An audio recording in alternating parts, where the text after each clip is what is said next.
शास्त्रों में एक विधान है कि खंडित मूर्ति की पूजा नहीं करनी चाहिए। तो अब सबसे बड़ी दुविधा ये रहती है कि अब इस मूर्ति का क्या करें? देखिए, मूर्तियों के लिए जो सही उपयोग है, पहली बात तो लोगों से मेरे आपके चैनल के माध्यम से ये गुजारिश है कि आप जो भी मूर्तियाँ खरीद के लाएं ईश्वर की, वो प्लास्टर ऑफ पेरिस से ना बनी हो, वो मिट्टी की बनी हो। क्योंकि मिट्टी जो है वो मिट्टी को आत्मसात करती है कहीं ना कहीं।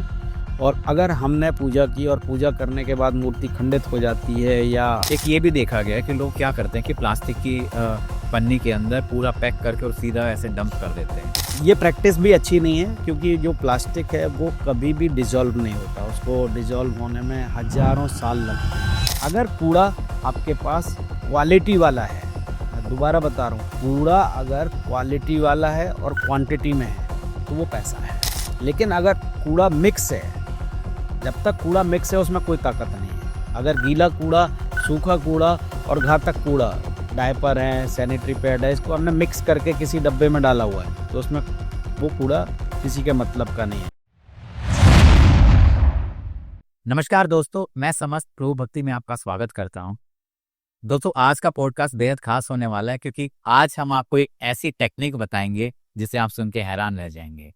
हम घर में पूजा करते हैं, घर के मंदिर में हम पूजा करते हैं, पुण्य मिलता है। लेकिन जब हम पूजा करते हैं, पूजा करने के बाद जो मटेरियल होता है, हम उसका क्या करते हैं? आपने देखा होगा, लोग इधर उधर फेंक देते हैं, नदियों में बहा देते हैं। उसका क्या प्रॉपर यूज हो सकता है? आज का पॉडकास्ट इसी चीज पर है। और आज मैं स्वागत करना चाहता हूं हमारे स्टूडियो में जो मेहमान हैं। आप में से बहुत सारे लोग उनको जानते होंगे, लेकिन मैं फिर भी बताना चाहता हूं कि इंडियाज गार्बेज किंग या गार्बेजोलॉजिस्ट प्रवीण नायक जी का, जिनसे हम बात करेंगे किस तरीके से जो भी जब हम पूजा करते हैं और जो भी वेस्ट निकलता है उसका बेस्ट यूज क्या हो सकता है। नमस्कार सर, आपका बहुत स्वागत। बहुत बहुत धन्यवाद। सर, भक्ति और पॉल्यूशन को लेकर आप क्या देखते हैं? देखिए, भक्ति जो है और पोल्यूशन का एक दूसरे के साथ बड़ा गहरा कनेक्शन है। हमें अगर अच्छे तरीके से भगवान को मानना है तो अगर हम ह्यूमन बॉडी की बात करें, हम सबसे पहले अपने संस्कार की बात करें, तो हमें जब हम लोग छोटे होते हैं, हम बचपन में रहते हैं, तब हमें ये बताया जाता है। अब तो चूंकि अर्बनाइजेशन हो गया, क्रूड अर्बनाइजेशन हो गया, हाई राइज बिल्डिंग्स आ गई, लेकिन अगर आप ग्रामीण परिवेश को देखें तो पहले हमारे घरों से निकलने वाला जो गार्बेज था उसमें बहुत ज़्यादा, आज की डेट में तो पॉलीथीन वगैरह हो गई है, पहले ये सब चीज़ें नहीं होती थी। तो हमारी माँ और हमारे दादा या हमारे पिताजी सबसे पहले कहते थे कि अगर घर का बचा हुआ कुछ अन्न है तो आप अपने घर में गाय वगैरह को खिला दो। अब चूंकि अर्बनाइजेशन में ये चीज़ संभव नहीं होती है, लेकिन अगर हम टोटल आध्यात्म की बात करते हैं, हम सनातन की बात करते हैं, तो because of lake of awareness, लोगों में चूंकि जन जागरूकता नहीं है, तो लोगों ने उस गार्बेज को गलत तरीके से ट्रीट करना चालू किया और उसने इम्पैक्ट किया है हमारे ह्यूमन लिविंग को। हमारी जो ह्यूमन लिविंग है या ह्यूमन जो बॉडी है, अगर हम देखें तो भगवान ने लगभग हमारी जो बॉडी बनी हुई है 5 तत्वों से मिलकर बनी है। इन 5 तत्वों में से जल, आपका वायु, आपका आकाश, मिट्टी और अग्नि, इन 5 एलिमेंट्स में से 4 एलिमेंट हमने अपने कूड़े की वजह से, कूड़े का गलत जगह डंपिंग करने की वजह से, कूड़े को जलाने की वजह से 4 चीज़ों को हमने दूषित कर दिया है। तो आपने जो भक्ति की बात की, भक्ति बहुत अच्छी चीज़ है और हमें कहीं ना कहीं आत्मीय शांति भक्ति से मिलती है, भगवान से हमें कनेक्ट करने का सीधा रास्ता दिखाती है। लेकिन इस आत्मा के साथ जो हमारा भौतिक शरीर है, हमारा भौतिक शरीर होगा तभी हम भगवान के साथ कनेक्ट हो पाएंगे अपनी आत्मा के थ्रू। तो हमें ये ध्यान रखना पड़ेगा, हमें ये जागरूक होना पड़ेगा कि हमें भक्ति के साथ साथ कहीं ना कहीं पोल्यूशन को कंट्रोल करना है और जो वेस्ट है, जो कूड़ा है, उसका सही तरीके से निस्तारण करना है। तब हम शायद अपनी आत्मा को ईश्वर के साथ सीधा कनेक्ट कर पाएंगे। सर, कुछ छोटी छोटी चीज लेते हैं जो आम तौर पर घर में यूज होती है। जैसे कई बार क्या होता है कि हम हवन वगैरह करते हैं, है ना, फिर उसके बाद बोलते हैं कि जो भी बाद में जो हवन की अग्नि जब शांत हो जाती है तो जो भी चीज़ें होती हैं उसको बहते जल में आप प्रवाहित कर दो। क्या ये करना सही है? देखिए, ये सामान्यतः प्रक्रिया है जो लोग करते हैं। अगर हमने घर में हवन किया, हवन करने के बाद जो जो हमारे हवन की में राख निकलती है, अगर सही तरीके से उसका हमें सॉल्यूशन देखना है तो हमारे घर में पेड़ पौधे लगे होते हैं, प्लांट्स लगे होते हैं। हवन की जो राख है वो प्योर कार्बन है। तो जब तक हमारा हवन चलता है, घर में शांति और सुख का वातावरण होता है, उससे बहुत सारी पॉजिटिव एनर्जी भी आती है। लेकिन जब हवन खत्म हो जाता है तो जो बचा हुआ मटेरियल है पूजा सामग्री का, उसमें से राख को हम इस्तेमाल कर सकते हैं अपने पेड़ पौधों के लिए, क्योंकि राख में कार्बन कंटेंट होता है और कार्बन कंटेंट की पौधों को बहुत ज़्यादा आवश्यकता होती है।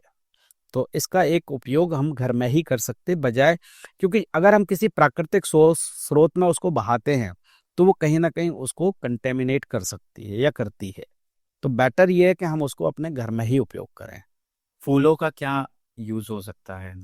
बिल्कुल, अब फूलों को दो तरीके से हम यूज़ कर सकते हैं कि अगर क्वांटिटी हमारे पास कम है फूलों की, तो हम उन फूलों को अपने घर में ही एक सामान्य प्रक्रिया के तहत उससे कंपोस्ट बना सकते हैं, उससे खाद बना सकते हैं और ये खाद भी हमारे घर में ही जो पेड़ पौधे लगे हैं हम उनमें उपयोग कर सकते हैं। अगर कोई हमने कार्यक्रम बड़े स्तर का किया, जैसे आप सामान्यतः देखते होंगे कि शादी विवाह में बहुत सारे ऐसे फूल हैं, कई किलो फूल होते हैं जो अगले दिन कहीं ना कहीं कूड़े में जाते हैं। तो इनको भी अगर हम बहुत अच्छे तरीके से घर में ही, जो हमारे घर में मिक्सी है, आज की डेट में हर किचन में मिक्सी होती, इन फूलों को हम अच्छे से सुखा लें, सुखाने के बाद उस मिक्सी में पीस लें। और मार्केट में एसेंस आते हैं बहुत सारे, जो है इत्र वगैरह आते हैं, आप उसके मिला के इसको अपने लिए गुलाल के रूप में इस्तेमाल कर सकते हैं। या उसी में और पाउडर, स्पेशल पाउडर्स मिला के आप इसके लिए इस्तेमाल कर सकते हैं धूप बनाने के लिए। तो ऐसे बहुत सारे वीडियोस आपको यूट्यूब पे मिल जाएंगे। तो अगर क्वांटिटी ऑफ फ्लावर्स आपके पास ज़्यादा अवेलेबल है तो आप उससे धूप बत्ती बना लीजिएगा, और अगर क्वांटिटी कम है तो आप उसको कंपोस्ट के रूप में इस्तेमाल कर लीजिए। अच्छा, कई बार जब हम मूर्ति इस्तेमाल करते हैं तो समय समय पे क्या होता है ना, जैसे काफी टाइम यूज करने के बाद मूर्तियां खंडित हो जाती हैं। वो शास्त्रों में एक विधान है कि खंडित मूर्ति की पूजा नहीं करनी चाहिए। तो अब सबसे बड़ी दुविधा ये रहती है कि अब इस मूर्ति का क्या करें। कुछ लोग क्या करते हैं कि आपने देखा होगा कि पीपल के पेड़ के नीचे मूर्तियां रख देते हैं, फोटोज रख देते हैं। इसका सही यूज क्या हो सकता है? देखिए, मूर्तियों के लिए जो सही उपयोग है, पहली बात तो लोगों से मेरे आपके चैनल के माध्यम से ये गुजारिश है कि आप जो भी मूर्तियां खरीद के लाएं ईश्वर की, वो प्लास्टर ऑफ पेरिस से ना बनी हो, वो मिट्टी की बनी हो। क्योंकि मिट्टी जो है वो मिट्टी को आत्मसात करती है कहीं ना कहीं। और अगर हमने पूजा की और पूजा करने के बाद मूर्ति खंडित हो जाती है, या साल में त्योहार आते हैं जब हम लोग दुर्गा जी की पूजा करते हैं, दुर्गा या गणेश गणेश चतुर्थी भी करते हैं, तो इसमें जो घर से निकलने वाली छोटी मूर्तियां हैं, बजाय पीपल के पेड़ के नीचे रखने के, बेहतर है कि हम कोई एक वहाँ पे गड्ढा करें और गड्ढे से उस गड्ढे के नीचे इन मूर्तियों को दबा दें, ताकि उन मूर्तियों को देख के जो बाकी और हजारों लोग वहां से गुजर रहे हैं उनकी भावनाएं आहत ना हो।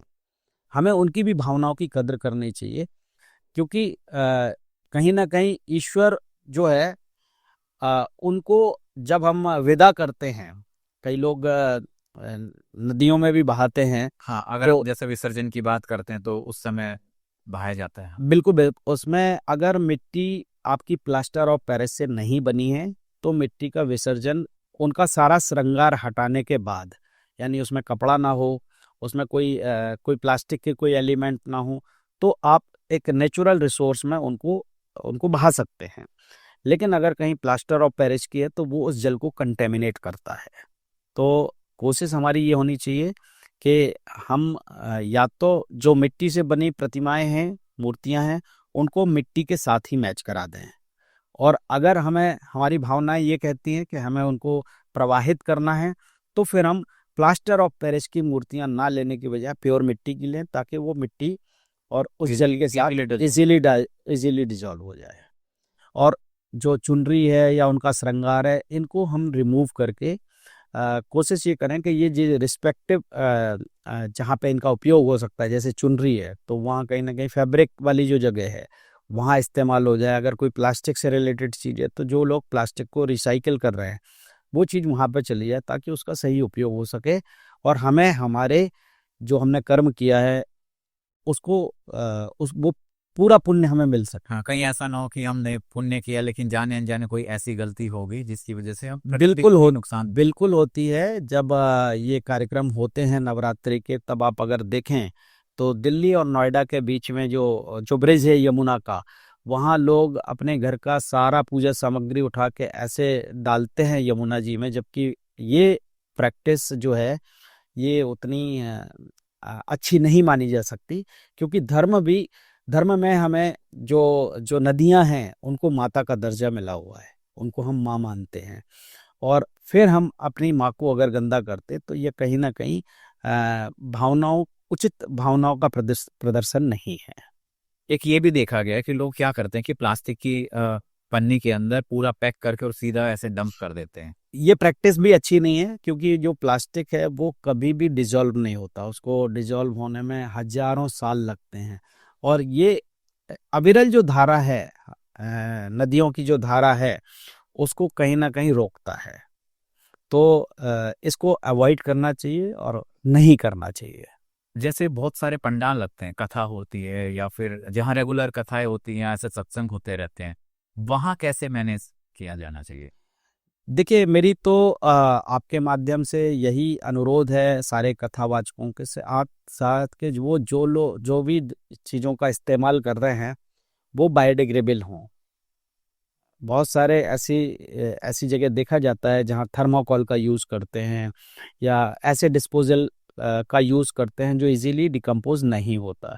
तो इसमें उपयोग ऐसी सामग्री को करें जो प्रकृति सम्मत हो, और उसका उसका वेस्ट का कलेक्शन, फूड वेस्ट को ज़्यादा से ज़्यादा इस तरीके से यूज़ करें कि या तो वो कंज्यूम हो जाए, और अगर फूड वेस्ट बचता है तो उसको निर्धारित जगह पे सेग्रीगेटेड फॉर्म में ही आप जो भी एजेंसी उसके पीछे काम कर रही हैं उनको प्रोवाइड कराएं। यानी कहीं ना कहीं जो जो पूरा का पूरा कार्यक्रम वहाँ पे आयोजित हो रहा है उसको जीरो वेस्ट कार्यक्रम बनाने की दिशा में कार्य करने की आवश्यकता होती है। सर, आपका जैसे इतना सारा मतलब काफ़ी एक्सपीरियंस है आपका, आपने गवर्नमेंट के साथ भी काफ़ी काम किया है ना? आप जैसे वृंदावन है, अयोध्या है, या फिर आप जहाँ से आते हैं श्री बागेश्वर धाम है, और भी ऐसी जहाँ बहुत ज़्यादा पब्लिक आते हैं और बहुत ज़्यादा यूज़ होता है इन सब चीज़ों का, पूजा सामग्री का, वहाँ पे किस तरीके से प्लान की जा सकती हैं चीज़ें? देखिए, इनका बड़ा अच्छा और रचनात्मक समाधान है। जैसे अमूमन पूजा सामग्री में बहुत ज़्यादा तादाद में आता है, वो आता है आपका फ्लावर। तो जो फूल से रिलेटेड या फ्लावर्स हैं, इनको आप बहुत अच्छे लेवल पे यूज़ कर सकते हैं गुलाब बनाने में, धूप बत्ती बनाने में, और कई जगह हो भी रहा है। जैसे अगर मैं मथुरा वृंदावन की बात करूं तो यहाँ जो जो फ्लावर्स निकल रहे हैं उससे वृंदावन ब्रांड के नाम से ही कंपोस्ट बनाई जा सकती है। और इस कंपोस्ट को उपयोग किया जा सकता है कहाँ पे?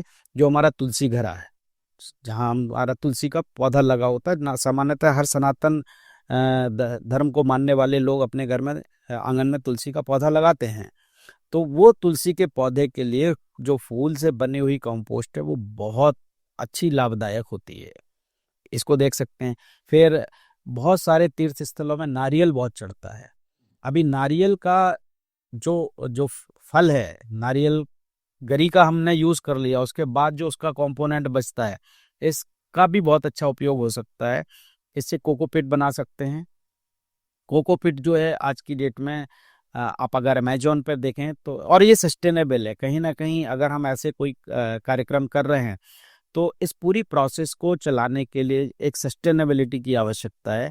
तो कोकोपीट को है जो है हम वहीं पे या तो प्लांटेशन में यूज़ कर लें, और या फिर अगर इसको कहीं ना कहीं आपको जो जो लाभार्थी लोग हैं आप उनको ये एक सर्टेन कॉस्ट पे कहीं ना कहीं उनको उपलब्ध करा सकते हैं। तो एमेज जो कोकोपिट है वो पेड़ पौधों के लिए बहुत अच्छे लेवल के खाद के रूप में इस्तेमाल होता है।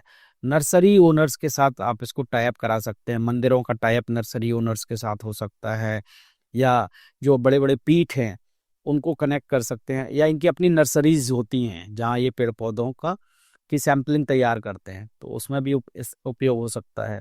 चुनरीज हैं या जो भगवान को चढ़ने वाला वस्त्र है, इसको भी रिसाइकिल कर सकते हैं दोबारा से। इनको जो भी फैब्रिक बनाने वाली कंपनीज हैं उनके साथ इनको कहीं ना कहीं चैनलाइज कर सकते हैं। अभी आप किसी जैसे मंदिर या मठ के साथ में काम किया है आपने? देखिए अभी बहुत एडवांस लेवल पे जहाँ से मैं आता हूँ, आदरणीय धीरेन्द्र शास्त्री जी, उन्होंने इच्छा जाहिर की थी क्योंकि वहाँ लगभग 1 लाख श्रद्धालु जो है लगभग हर हफ्ते आते हैं।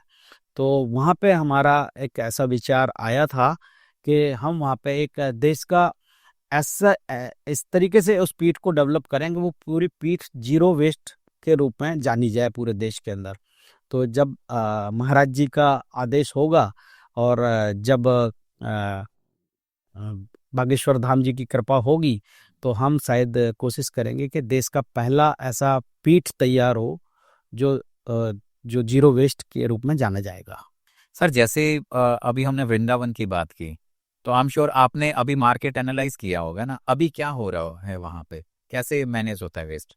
देखिए ये जो तीर्थ हैं, इनमें जो लोग आते हैं या जो जनसंख्या है, ये अनएक्सपेक्टेड होती है। सामान्यतः जैसे हम दिल्ली की बात करें या किसी भी शहर की बात करें तो उसकी एक सर्टेन पॉपुलेशन है, उसी के अराउंड सीधी चलती है। अब इनकी पॉपुलेशन ये है कि हो सकता है वहाँ 5 लाख आदमी आ जाए, हो सकता है 2 लाख आदमी आए, तो ये फ्लोटिंग पॉपुलेशन है। अब फ्लोटिंग पॉपुलेशन में, और ये आप इनको अवेयर नहीं कर सकते क्योंकि ये हर बार नए चेहरे होते हैं। जो लोकल रेजिडेंट लोग हैं उनको तो आप जागरूक कर सकते हैं जी कि आपको गीला कूड़ा अलग करना, सूखा कूड़ा अलग करना, घातक कूड़ा अलग करना।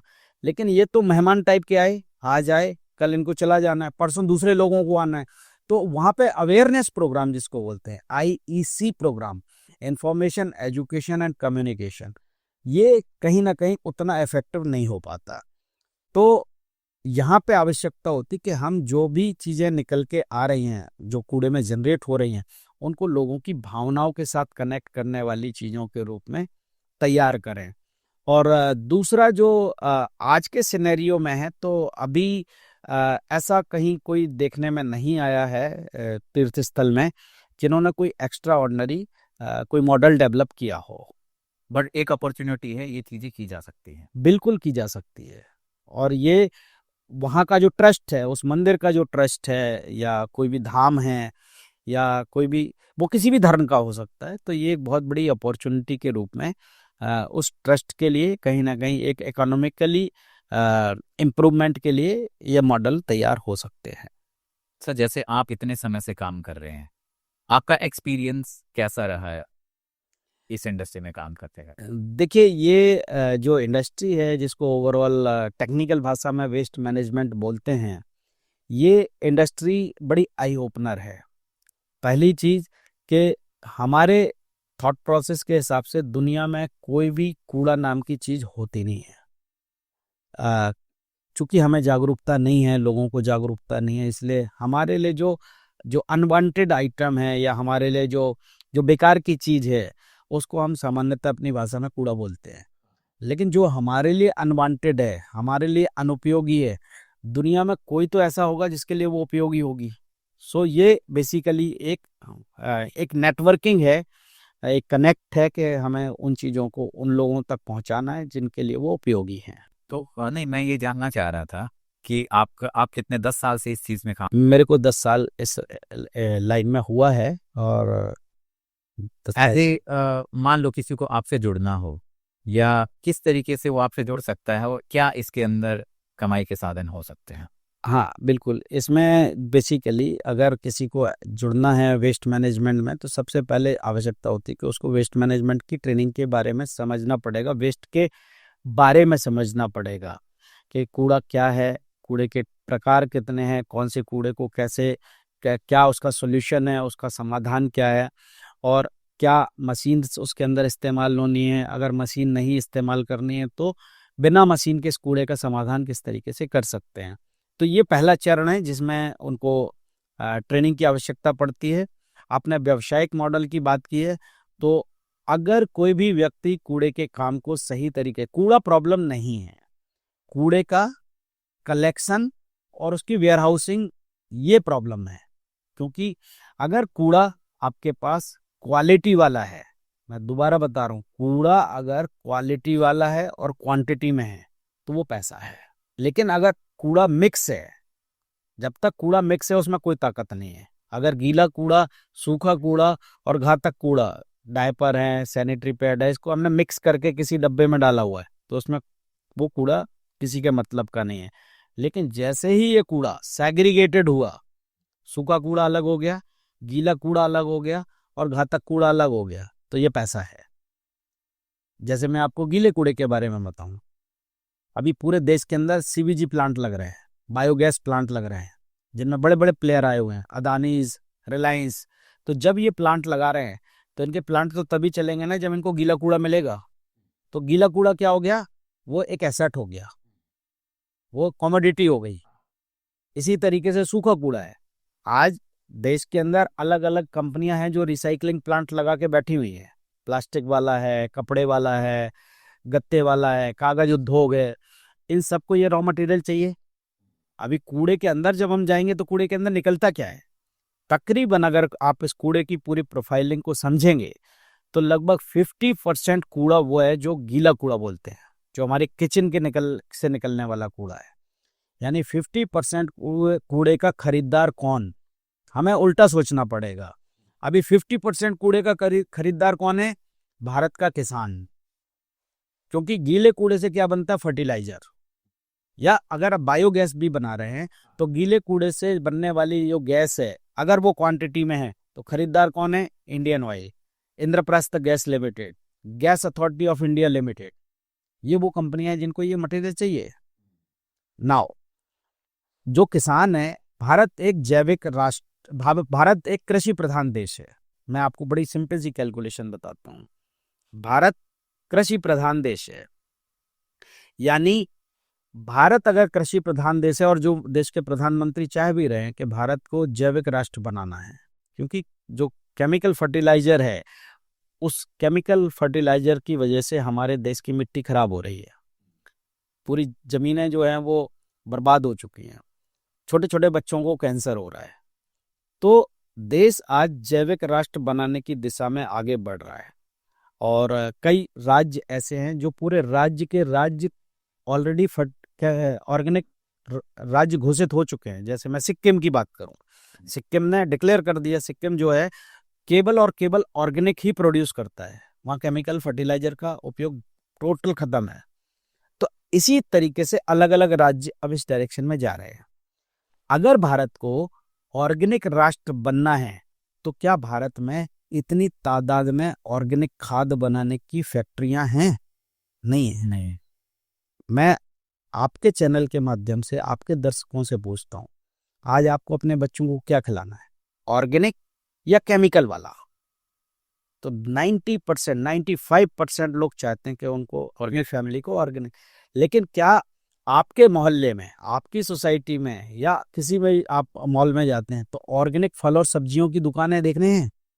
नहीं है। नहीं है। और आजकल ऐसा भी देखा गया है, जैसे बड़े बड़े शहरों में क्या हो गया कि ऑर्गेनिक दुकानें ज्यादा, मतलब ऑर्गेनिक दुकानें अभी आनी स्टार्ट हो गई और उनके प्राइसेस भी नॉर्मल से ज्यादा हों, बहुत ज्यादा होते हैं और वहां लोग लेते हैं सामान। ये चीज होती है। तो ये जो कूड़ा है, जो हमारा गीला कूड़ा है, ये उस प्रकल्प के लिए, उस प्रोजेक्ट के लिए एज ए रॉ मटेरियल का काम करता है। तो इस तरीके से इसकी मार्केट में डिमांड है। आपने ही बताया कि वो नॉर्मल मार्केट से ज्यादा प्राइस पे अवेलेबल होता है। तो अगर किसी फार्मर को ऑर्गेनिक फल और सब्जियां पैदा करना है तो उसको ऑर्गेनिक कंपोस्ट चाहिए, यानी मार्केट में डिमांड है, सप्लाई नहीं है। सो इस तरीके से हमने 50% कूड़े का सही तरीके से समाधान निकाला। जैसे अभी मान लो ये वीडियो देख के अगर कोई जुड़ना चाहे तो मोटा मोटा कितनी अर्निंग हो सकती है, अगर स्मॉलर लेवल पे भी अगर हम बात करें? देखिए, अगर स्मॉलर लेवल पे कोई व्यक्ति इस काम को करना चाहता है और अगर लगभग वैसे तो वो अपनी सोसाइटी से अपने घर से फ्री ऑफ कॉस्ट इसको शुरू कर सकता है।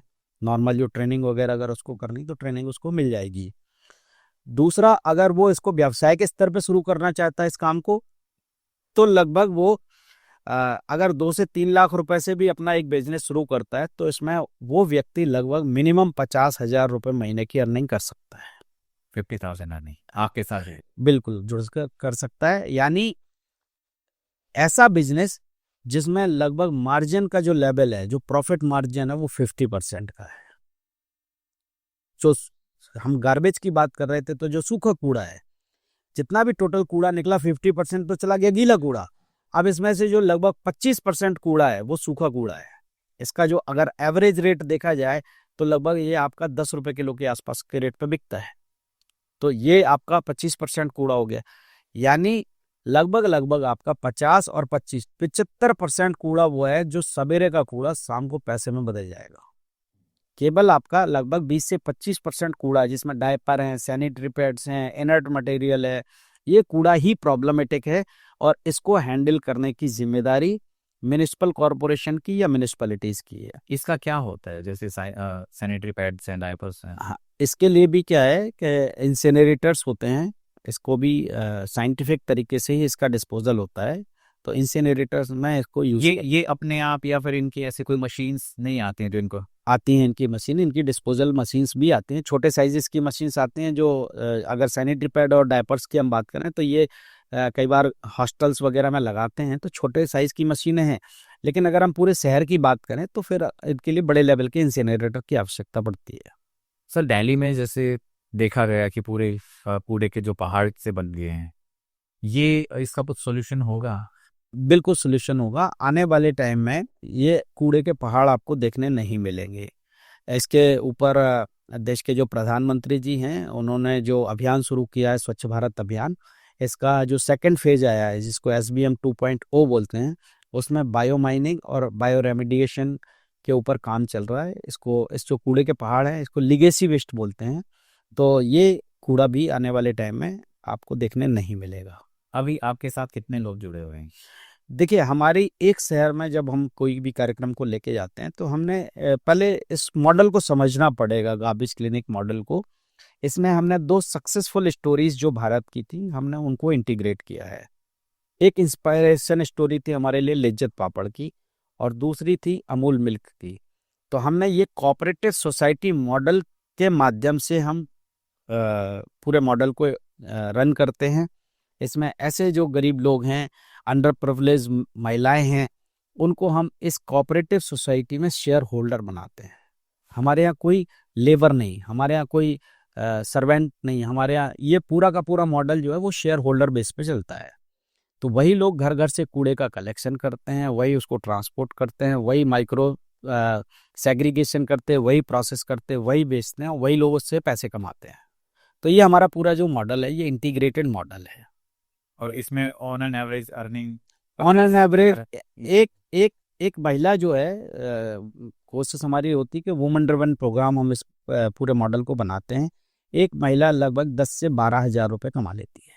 तो जैसे अभी हमने थोड़ा सा इसको स्पिरिचुअलिटी की भी बात की है कि घर के मंदिर से जो भी वेस्ट मटेरियल निकलता है, जैसे फूल हो गए या नारियल हो गया, अगर ये कोई इकट्ठा करके और आग को देना चाहे तो वो पॉसिबल है? बिल्कुल पॉसिबल है कि अगर हमें एक डिसेंट्रलाइज्ड अप्रोच रखनी पड़ेगी कि एटलीस्ट हम वहाँ पे जो कलेक्शन मैकेनिज्म डेवलप कर रहे हैं वहाँ पे क्वांटम ठीक ठाक निकल के आ जाए। तो हम जो भी मंदिर हैं, जैसा आपने अपने डिस्कशन में जिक्र भी किया था कि कुछ ग्रुप ऑफ टेम्पल्स हैं, हम वहाँ से जो मंदिर की सामग्री है उसको कलेक्ट कर सकते हैं और उसको यूज़ कर सकते हैं। वो प्रोसेस ये बिल्कुल किया जा सकता है। कुछ आपने जैसे अपने 10 साल की जर्नी में कुछ इंटरेस्टिंग ऐसी स्टोरीज देखी हैं आपने? देखिए, अभी हम लोगों ने जो काम किया है उसमें एक बड़ा इंटरेस्टिंग प्रोग्राम हमने किया था, जो भारत और बांग्लादेश के बॉर्डर पे एक जगह है बशीरहाट। ये पूरा शहर को हमने जीरो वेस्ट किया है और इसमें हमने 8 मार्च को एक कार्यक्रम किया था जिसमें भारत का पहला ऐसा फैशन शो था जिसमें सारी ड्रेसेस कूड़े से बनी हुई थी, जो भी प्लास्टिक वेस्ट था उससे। और जिन महिलाओं ने कैटवॉक किया था वो सारी इसी डोमेन में काम करने वाली महिलाएं थी। तो और वो कार्यक्रम बड़ा हिट हुआ। दूसरा, पहले लोग सामान्यतः अपने घरों से कूड़ा भी नहीं देते थे, वो कूड़े को खाली प्लॉट में फेंक देते थे या इधर उधर फेंक देते थे। तो इसके लिए हमने एक गाने का क्रिएशन सोचा, एक गाने को हम लोगों ने प्रोड्यूस किया और बड़ा पॉपुलर हुआ, देश में बड़ा फेमस गाना है, गाड़ी वाला आया घर से कचरा निकाल। तो इस गाने को बच्चों में भी बड़ा पॉपुलर हुआ, शादियों में भी ये गाना बजता है। इसके रिदम, लिरिक्स और म्यूजिक हमने इस तरीके से प्लान किया था कि लोगों की ये जबान पे आ जाए। तो आज लगभग 22 राज्यों से भी ज़्यादा ऐसे राज्य हैं जहाँ पे ये गाना बड़ा पॉपुलर है। जाते जाते आप हमारी ऑडियंस को क्या कहना चाहिए, क्या संदेश देना चाहिए कि उनको क्या अपने मतलब ये वीडियो देख के क्या बदलाव लाने चाहिए? देखिए, आपके चैनल के माध्यम से हम तो उन लोगों को ये कहना चाहेंगे कि आप अगर पूरे साल में एक दिन कूड़े को साफ करके, एक दिन आप अपने घर की साफ सफाई करके लक्ष्मी जी का आवाहन करते हैं। हाँ, जैसे दीपावली से पहले सब लग जाते हैं कि चलो दिवाली की सफाई। तो अगर आप उस कूड़े को आप डेली बेसिस पे भी देखें, तो डेली बेसिस पे आप उसको निकाल के स्वच्छता को करके और डेली लक्ष्मी जी का आवाहन कर सकते हैं। अगर हम सनातन की बात करें तो सबसे पहले अगर दुनिया में अगर साफ सफाई का जिक्र आता है तो रामायण में आता है। सबरी ने सबसे पहले अपनी उसकी जो झोपड़ी थी उसकी साफ सफाई करके और प्रभु राम जी के का इंतजार किया था, ये जिक्र आता है रामायण में। तो इस तरीके से हमें अगर भगवान को प्राप्त करना है तो साफ सफाई उसका एक बहुत अच्छा जरिया है। और इस तरीके से न केवल हम अपने देश को स्वस्थ भारत के रूप में जान सकेंगे, स्वच्छ भारत के रूप में जान सकेंगे, इस कूड़े को कहीं ना कहीं रेवेन्यू मॉडल से कनेक्ट करके समृद्धि की डायरेक्शन में भी हम लेके जा सकते हैं। चलिए, इस पॉडकास्ट पे फिर यही एंड करते हैं। सो उम्मीद है दोस्तों आपको ये जानकारी अच्छी लगी होगी। डिस्क्रिप्शन में हमने प्रवीण जी का नंबर दे दिया है, आप उनसे डायरेक्ट बात कर सकते हैं। और अगर आपके कोई भी सुझाव हैं या फिर किसी भी चीज़ को लेकर डाउट है तो आप डेफिनेटली इससे कंसल्ट कीजिएगा। और मैं चाहता हूं कि इस पॉडकास्ट को आप देश और दुनिया तक शेयर करें, अपने दोस्तों और परिवार के साथ जरूर शेयर करें। तब तक बने रहिए हमारे साथ। धन्यवाद।